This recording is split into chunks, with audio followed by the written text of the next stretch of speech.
Hey, what is going on everyone? In today's video, I want to talk about a massive update coming to Once Human. We'll talk about all the new features, modes, and a lot more.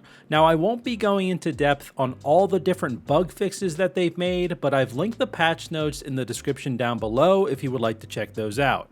We also don't have images or gameplay for each new update, but I'll try to provide any images that the developers gave us, as well as any related gameplay while discussing certain updates.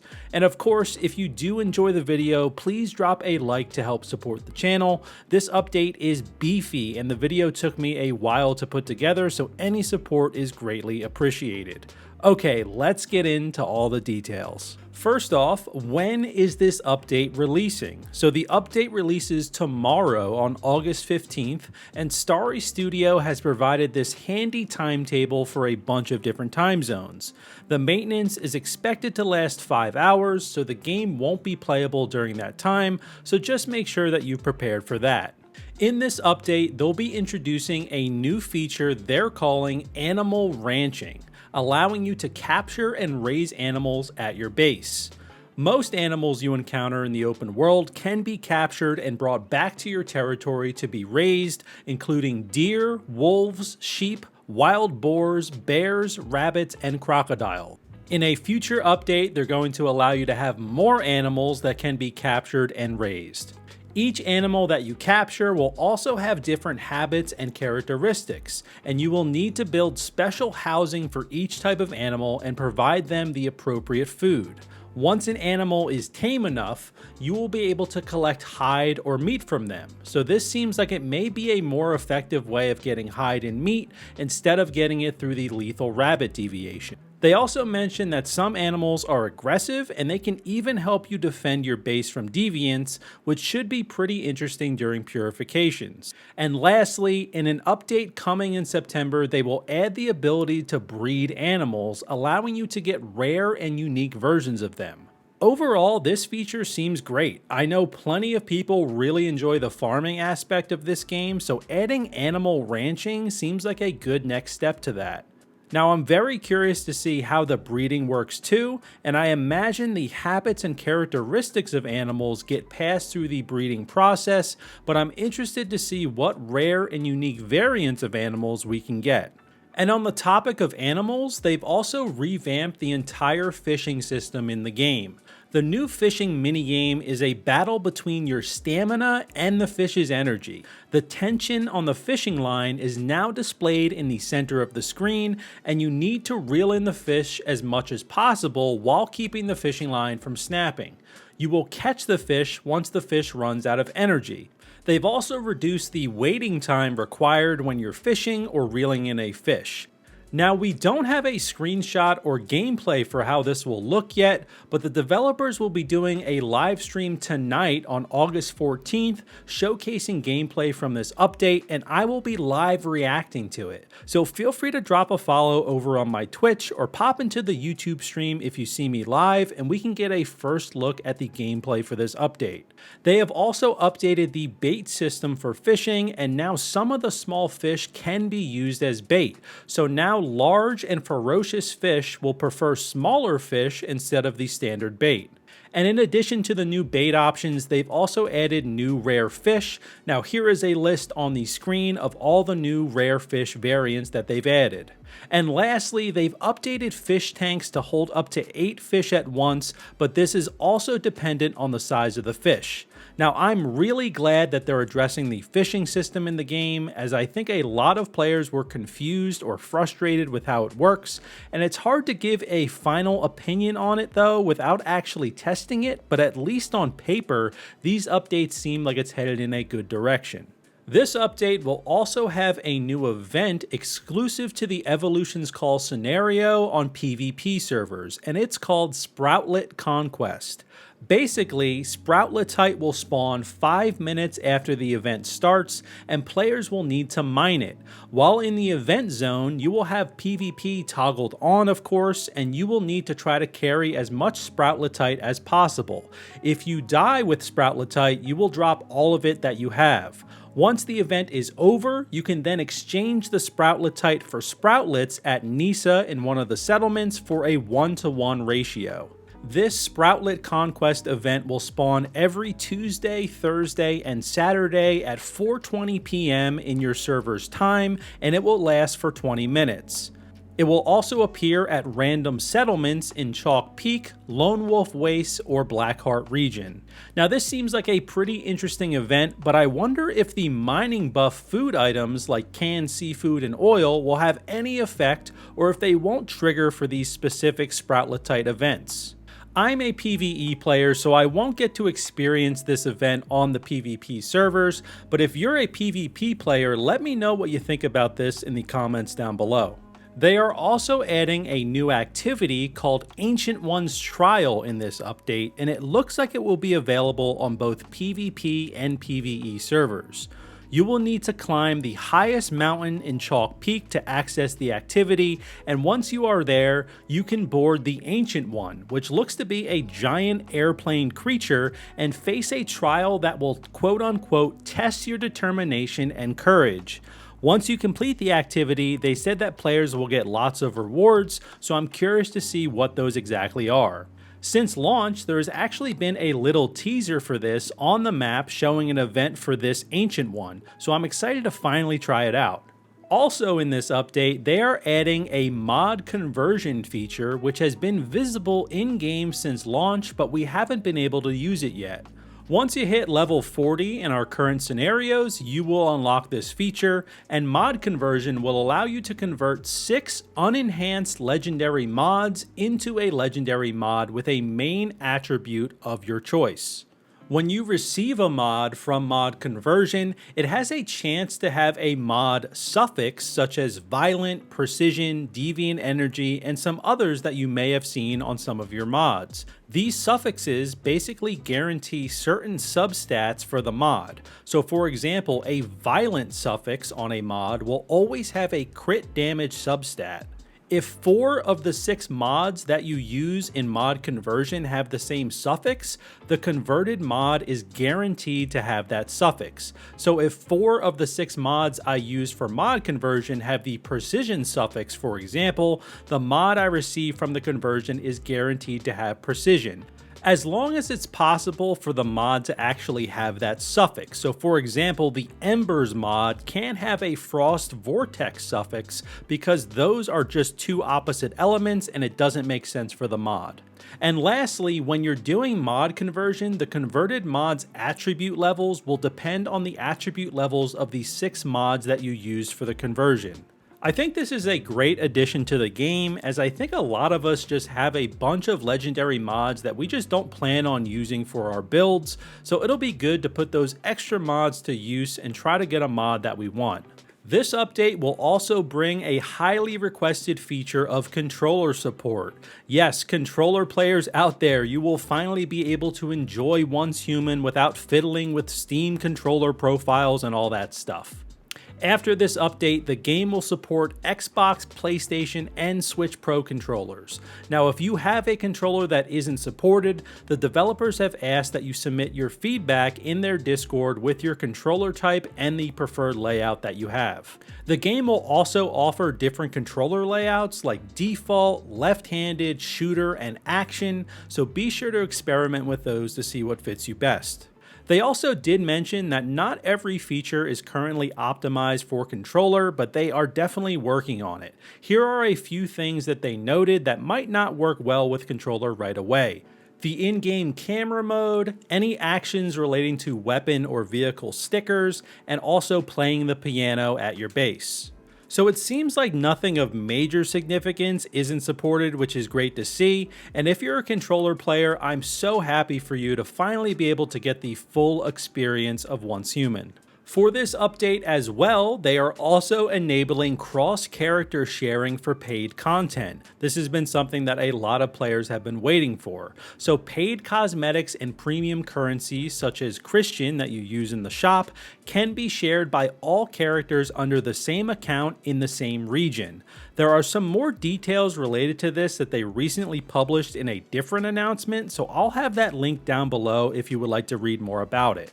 Okay, so the next part of this update has to do with server invitations for full servers. If you're on a full server, you will be able to share a special invitation code with up to 5 friends, and then they can get access to your server.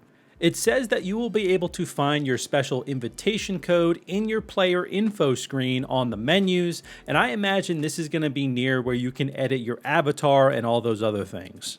Also, something important to note is that the special invitation codes don't necessarily guarantee access to a full server.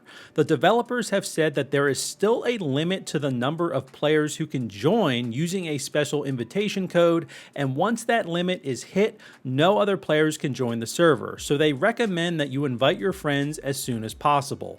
I think it's great that they're adding this system into the game, but I am a little disappointed that it's still kind of limited. Hopefully those of you out there who want your friends to join your full server can get those invites out quickly to start playing together. They also did talk about seasons and scenarios in this update, but everything that they talked about was already announced previously, and I actually made a video on all of that stuff. So if you're interested in learning more about seasons and scenarios, I've linked that video in the description down below. There will also be a new event in the game releasing with this update called Wilderness Express, where you will race through the wilderness solo or with a team, earning points for mileage. It also says earning points for collisions, but I imagine collisions will probably be point deductions and you won't actually get points for colliding into things. Now, once you hit the required score for the event, you can claim the rewards, which include Star Crom and a limited edition cosmetic. There will also be another event starting on August 22nd called Secure on Site. In this event, you will need to defeat enemies to earn loot crates. These loot crates that you get may contain specimen cards that you will use to fill up your field guide and earn rewards. In addition to the new events, they're also adding new items to the shop, including a highly anticipated motorcycle skin called Pyro Glide. They're also adding some new sets, such as the Afternoon Latte set, which we don't have an image for, and the Teddy Warrior set, which does look pretty wild. They will also be adding new hairstyles and makeup for your characters as well. Probably the biggest update to the shop is the introduction of Lightforge loot crates. Opening up one of these loot crates guarantees a cosmetic and a chance to obtain a Lightforge Collection cosmetic. You are guaranteed a Lightforge Collection cosmetic within 30 openings, and the loot crate will not give you duplicates of those Lightforge Collection cosmetics. However, it looks like you can still get duplicate cosmetics that are not in that collection, and those will be converted into tokens that you can then use to redeem for more Lightforge loot crates. And I know in the betas that we earn these Lightforge medals that we could then redeem in the launch game to get exclusive rewards, so it looks like those rewards may be available through these Lightforge loot crates. It's kind of hard to say right now since we actually haven't seen the rewards yet, but since they're both related to the word Lightforge, I'd imagine that it's the same collection. They've also made a ton of optimizations in this update, so I encourage you to go read through all of them, but here are some of the highlights for me. For Prime Wars, they have reduced the cooldown timer to 5 minutes in between Prime Wars, which I think is great. Gatling cannons and turrets are now special buildings and no longer count towards the same construction limit as other defenses. They've also added a time limit for demolishing buildings and facilities in the Prime War, and after this time limit is up, buildings may be demolished by other players and the materials will be given to that player as well.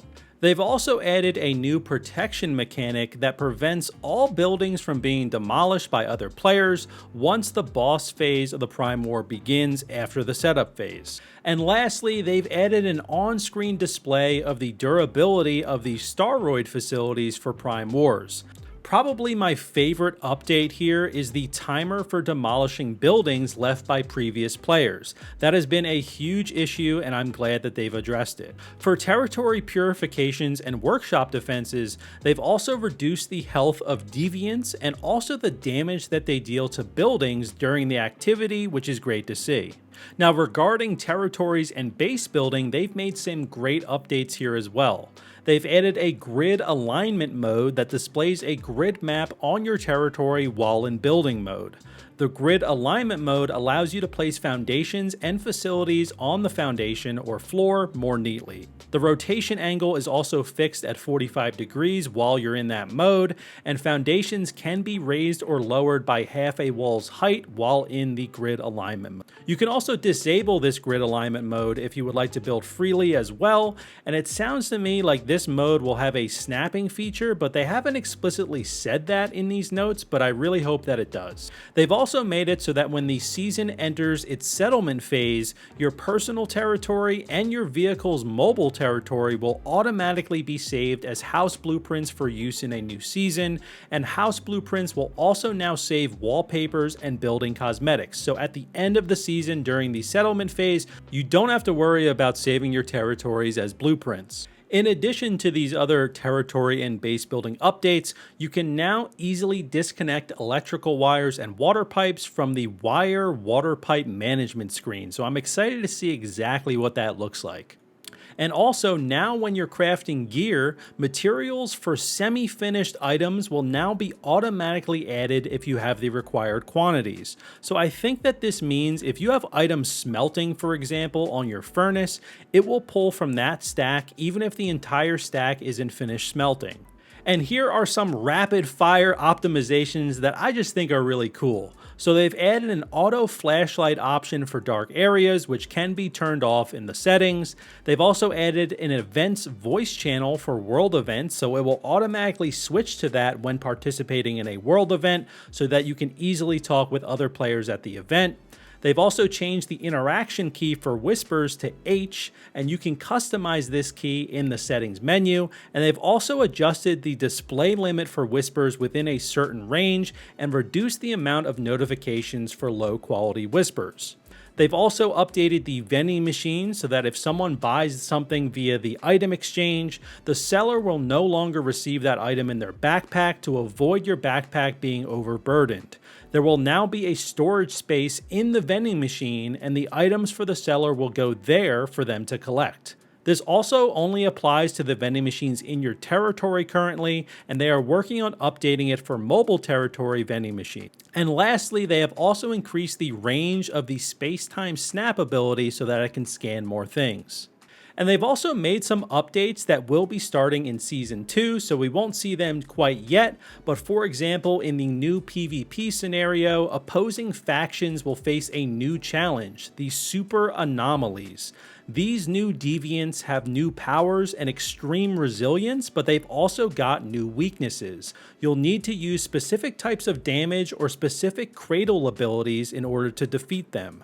These super anomalies also have 4 types: Void, Phase, Balance, and Coherence, and they will appear in larger strongholds and in hard and pro level dungeons. In Season 2, they're also introducing new calibration blueprint categories that I've put on the screen.